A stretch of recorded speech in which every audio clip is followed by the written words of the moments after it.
conmigo Double G. দেখে চালাবেন না ভাই।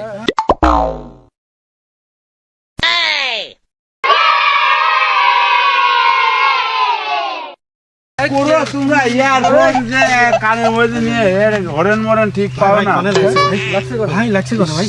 তোর গাড়ি চালানো হয় না, কিভাবে তুমি কিভাবে গাড়ি চালাচ্ছিলে? হ্যাঁ ভাই আমি তো ঠিকই যাচ্ছিলাম, ওই তো আসে মানে একবার ইয়ারফোন না ভাই এইগুলো মোড়েতে একটু দেখে শুনে যাচ্ছে আমি তো দেখেই যাচ্ছিলাম। দোষ না, আপনি বড় গাড়ি না না দেখে না, আসেন, আপনি ও হরেন দিয়ে আসলে না না না, ও আসলে যেভাবে আসতেছে বড় ও ধরনের আসে, আমি তো দুর্ঘটনা আর কি ঘটে ওর যে কানে হেডফোন আমি তো এই হর্ন যে- দিছি, ও টের পাইনি। না আমরা বাইসাইকেলের লোক, আপনি এটা ইঞ্জিন চালিত গাড়ি নিয়ে আসতেছেন, তার কি অবস্থা কোন দিন ভাই ভাই চলেন চলেন চলেন যাই ভাই, আপনার একটা হাসপাতালে নিয়ে যান, চলেন চলেন চলেন।